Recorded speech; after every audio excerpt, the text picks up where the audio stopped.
जो उम्मीद पोर्टल पर वक्फ प्रॉपर्टीज के रजिस्ट्रेशन कराने के लिए एक्सटेंशन मांगा जा रहा था, वैलिडिटी बढ़ाने की बात की जा रही थी, जिसको लेकर के दिल्ली हाई कोर्ट में जो शाही ईदगाह कमेटी है, अदालत ने इन लोगों की अर्जी को, इनकी पिटीशन को मानते हुए 6 महीने का टाइम बढ़ा दिया है। अभी एक मुल्ला का वीडियो मुझे किसी ने भेजा और उस वीडियो में वो मुल्ला दावा कर रहा है कि उम्मीद पोर्टल की अवधि दिल्ली हाई कोर्ट ने 6 महीने तक के लिए और बढ़ा दी है। उम्मीद पोर्टल जिन्हें नहीं पता मैं उन्हें बता देता हूँ, वो वक्फ संपत्तियों के रजिस्ट्रेशन के लिए एक पोर्टल बनाया गया था और जिसकी समय अवधि तय थी और ये लेजिस्लेटिव इंटेंट था। इसके बीच में कोर्ट को हस्तक्षेप करना नहीं चाहिए था। अभी मुल्ला का वीडियो सामने आया और वो कह रहा है कि दिल्ली हाई कोर्ट ने उम्मीद पोर्टल की अवधि को बढ़ा दिया है, यानी अब जो वक्फ संपत्तियों का रजिस्ट्रेशन है उसके लिए हाई कोर्ट ने 6 महीने का टाइम दे दिया, जो कि हाई कोर्ट को करना नहीं चाहिए था। ये अब बताएगा, यानी इसकी अब इतनी औकात हो गई, हाई कोर्ट को बताएगा कि कब किसकी अवधि, किसकी वैलिडिटी बढ़ानी है, किसकी वैलिडिटी घटानी है, क्या ऑर्डर देना है, क्या ऑर्डर नहीं देना, ये बताएगा टटपूंजिया। इसके अपना तो पता नहीं है। पहले भी मैंने आपको बताया था दरगाह फैज इलाही वाले मामले में, और अब भी मैं आपसे कह रहा हूं, उम्मीद पोर्टल को लेकर के तमाम लोग, अलग अलग तंजीमों के, अलग अलग ऑर्गेनाइजेशंस के, मुस्लिम इदारों के, मस्जिदों की कमेटियां, सब माइनॉरिटीज अफेयर्स मिनिस्टर किरण रिजिजू से मिले थे, दूसरे और मिनिस्टर्स से मिले थे, और लगातार इस बात की कोशिश और जोर दिया जा रहा था कि किसी भी तरीके से उम्मीद पोर्टल का जो वक्फ संपत्तियों के रजिस्ट्रेशन का टाइम है उसको बढ़ाया जाए। ऑनरेबल हाई कोर्ट ने इस बात को माना, क्योंकि इससे पहले जो उम्मीद पोर्टल पर लोग रजिस्ट्रेशन करा रहे थे, मस्जिदों का, दरगाहों का, खानगाहों का, कब्रिस्तान, ईदगाह, इमाम बाड़े, इन सब का जो रजिस्ट्रेशन कराया जा रहा था वक्फ की संपत्तियों का, उसमें टेक्निकल ग्लिच बहुत ज्यादा थे। दूसरी बात यह कि सर्वर बहुत स्लो था। जितने लोगों ने 9.5 लाख से ज्यादा संपत्तियां हैं पूरे भारत में वक्फ की, जिनका सीधा डायरेक्टली इनडायरेक्टली पूरा सरोकार वक्फ का है, जिसकी कस्टोडियन वक्फ है, सेंट्रल वक्फ काउंसिल हो या फिर जो स्टेट वक्फ कमेटीज हैं, जो स्टेट वक्फ बोर्ड्स हैं, सब उसके अंडर में आता है। आपको पता है कि 22 अप्रैल 2026 को हाई कोर्ट में इस मामले को लेकर के सुनवाई थी और जो शाही ईदगाह कमेटी थी उनकी तरफ से भी पिटीशन दायर की गई थी, जिसको अदालत ने एक्सेप्ट किया, अदालत ने उसको माना। Honourable mister justice Anish Dayal की अदालत में वक्फ संपत्तियों के तमाम मामलात और केसेस चल रहे हैं, जिसको देखते हुए अदालत ने इस चीज को माना कि अब जो आने वाली 15 मई 2026 है, तब से लेकर के 14 नवंबर 2026 तक, यानी पूरे 6 महीने वक्फ संपत्तियों का रजिस्ट्रेशन उम्मीद पोर्टल पे कराया जाएगा, बिना किसी टेक्निकल ग्लिच के, बिना किसी लेयर के और बिना किसी अब सर्वर डाउन होने के या परेशानियों के अब वक्फ संपत्तियों की रजिस्ट्रेशन कराई जाएगी। लेकिन अब इसको मिर्ची लगे तो कोई क्या करे।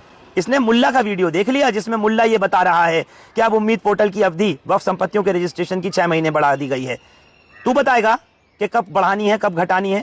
ये माननीय उच्च न्यायालय का फैसला है, ऑनरेबल दिल्ली हाई कोर्ट का ऑर्डर है। तेरी औकात है ये बताने की कि कब बढ़ाया जाए, कब घटाया जाए? है कौन तू? तेरी अपनी बिसात क्या है? और अगर 6 महीने की अवधि बढ़ाई गई है तो मैं मानता हूं कि ये कब्जाधारियों की हिम्मत को और ज्यादा बल दिया गया है, जिसका अभी हम जांच करा रहे हैं और जिसका हम कोर्ट में जाके वापस विरोध करेंगे। सुना आपने क्या कह रहा है कि कोर्ट को अवधि बढ़ाने का टाइम नहीं देना चाहिए था, क्योंकि ये कब्जादारियों को और ज्यादा इससे बल मिलेगा। काहे के कब्जादारियों को बल मिलेगा भाई? किस बात के कब्जादारियों को बल मिलेगा? और आगे क्या कह रहा है कि इस मामले की अभी हम जांच करा रहे हैं। तू कोई जांच एजेंसी है? तेरी तो अपनी खुद की जांच हो रही है, और एक नहीं कई जांच हो रही है। लोगों से क्राउड फंडिंग करता है, तू QR कोड लगाता है ना, ATM पेटीएम और दुनिया भर के अकाउंट नंबर वगैरह डालता है, मेरी मदद करो, मेरी मदद करो। काहे की मदद करो? नूरी फ्राई चाट मसाला बना दे हर डिश को और भी जायके भरा। देखो डिशेस में कितना नूर है।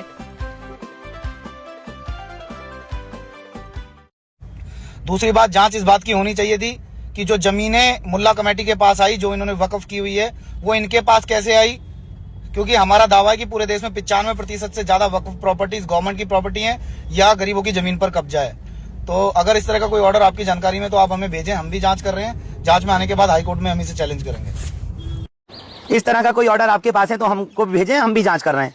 ये जांच एजेंसी जांच कर रही है।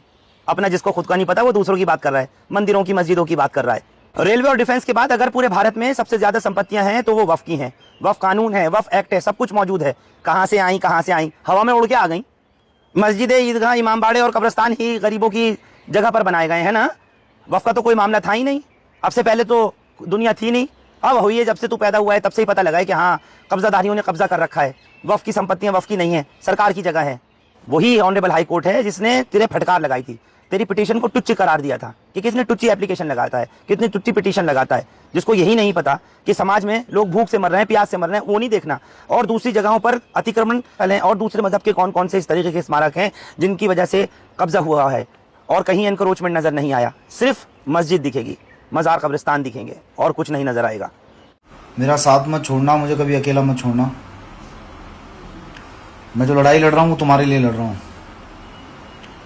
मेरी हिम्मत जो है वो आप लोगों से है। आप लोग मेरे साथ खड़े रहेंगे तो मैं लड़ता रहूँगा। अपने भाई को कभी अकेला नहीं छोड़ना।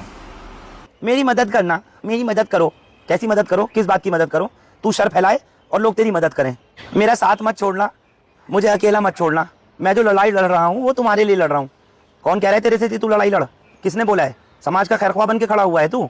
मेरी हिम्मत आप लोगों से है और आप लोग मेरा साथ देते रहेंगे तो मैं ये लड़ाई लड़ता रहूँगा और आगे खड़ा रहूँगा।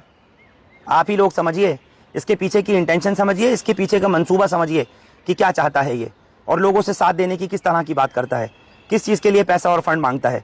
इससे किसी ने बोला है कि तू ये काम कर? अरे जा घर पे आराम कर, घर संभाल अपना, अपने आप तेरी दुनिया संवर जाएगी। मंदिर मस्जिद के नाम पर तुझ जैसे न जाने कितने हितैषी आपस में हिंदू भाइयों को मुसलमान भाइयों से लड़ाने के लिए आए थे, कहाँ गए कुछ नहीं पता। हकीकत यही है कि जिस किसी ने भी माहौल को ख़राब करने की कोशिश की है, आज उनका नामो निशान तक मिट गया। आज हिंदू भी यहीं पर हैं, मुसलमान भी यहीं हैं, मस्जिदें भी यहाँ पर मौजूद हैं, मंदिर भी यहाँ पर मौजूद हैं। आपस में हिंदू मुस्लिम भाईचारा अब भी मौजूद है और आगे भी रहेगा। लेकिन तुझ जैसा आदमी जो इस तरह की टुच्ची सोच रखता है, उसकी ज़्यादा दिन तक नहीं चलने वाली। एक वक्त आता है लोग नाम भी भूल जाते हैं कि कभी कोई फला नाम का हुआ करता था जो इस तरीके के मंदिर मस्जिद की बात करता था, हिंदू मुस्लिम की बात करता था, भेदभाव की बात करता था। नाम लेने वाला भी कोई पैदा नहीं होता। इसलिए वक्त है, अब भी सुधर और आपस में भाईचारा प्यार मोहब्बत की बात कर, अपनी आइडियोलॉजी को, अपनी सोच को, अपने माइंडसेट को बदल ले। बहुत बहुत शुक्रिया आप लोग हमारे साथ इस खबर पर जुड़े। हिंदुस्तान लाइव फरहानिया या यूट्यूब पर सब्सक्राइब कर सकते हैं और क्लिक कर सकते हैं बेल आइकन हमारी खबर की पहली नोटिफिकेशन के लिए। फेसबुक पर हमारा पेज हिंदुस्तान लाइव फरहानिया या फॉलो और लाइक कर सकते हैं। जाते जाते बस इतना ही कहूँगा कि वक्फ रजिस्ट्रेशन को लेकर के जिन प्रॉपर्टीज़ का, खासतौर से मस्जिदों का, कब्रिस्तानों का, ईदगाह इमामबाड़ों का, दरगाहों का, जो भी जिस कमेटी का भी है जिसका रजिस्ट्रेशन अब तक नहीं हुआ, वक्फ की जो भी प्रॉपर्टी, अगर आपका मकान भी वक्फ का है तो आप उसको रजिस्ट्रेशन कराइए, जल्द से जल्द कराइए, क्योंकि टाइम सिर्फ 6 महीने का है और 15 मई से 14 नवंबर 2026 तक का है, जिसके लिए इसी को मिर्चें तबीयत से लगी हैं कि आखिर क्यों कोर्ट ने 6 महीने का टाइम दिया है। Thank you for now. अगर आज से पहले आपने अपनी आंखों को कभी सुना नहीं है तो इनको सुनना शुरू कीजिए। इनको जो चाहिए वो दीजिए। रूबी एंड रूबी ऑप्टिशियंस पे इनको सुना जाता है और इनकी जरूरत के मुताबिक इनको जो चाहिए वो दिया जाता है। आंखों की जमानत, आंखों की हिफाजत, रूबी एंड रूबी ऑप्टिशियंस।